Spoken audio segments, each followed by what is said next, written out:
کا موسم، بادل ایک بار پھر برسنے کے لیے تیار۔ NDMA نے ملک بھر میں طوفانی بارشوں کی پیش گوئی کر دی۔ National Disaster and Management Authority نے 6 سے 10 جولائی کے دوران ملک بھر میں شدید موسمی صورتحال کا الرٹ جاری کر دیا۔ NDMA کے مطابق مختلف علاقوں میں طوفانی بارشیں، آندھیاں اور سیلابی صورتحال پیدا ہونے کا خدشہ ہے۔ اسلام آباد، راولپنڈی، لاہور، اٹک، جہلم، چکوال اور میاں والی سمیت پنجاب کے متعدد اضلاع میں تیز بارش اور آندھی متوقع ہے۔ جنوبی پنجاب کے ملتان، خانیوال، بھاولپور اور رحیم یار خان میں بھی تیز ہواؤں کے ساتھ بارش کا امکان ہے۔ خیبر پختونخوا میں دیر، سوات، چترال، مانسہرہ، ایبٹ آباد اور بنیر جیسے علاقوں میں گرج چمک کے ساتھ موسلا دھار بارش ہو سکتی ہے۔ گلگت بلتستان کے کشمیر اور شمالی علاقوں میں بھی شدید بارشوں کے باعث ندی نالوں میں طغیانی اور لینڈ سلائیڈنگ کا خطرہ ہے۔ سندھ کے کراچی، سکھر، حیدرآباد، تھر پارکر اور میرپور خاص میں بھی بارشوں کا امکان ہے، جبکہ بلوچستان کے کوئٹہ،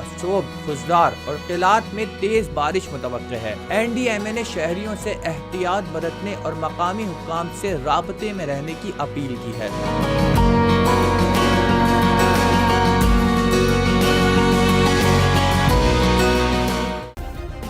سبسکرائب کریں اور بیل دبائیں تاکہ کوئی خبر رہ نہ جائے۔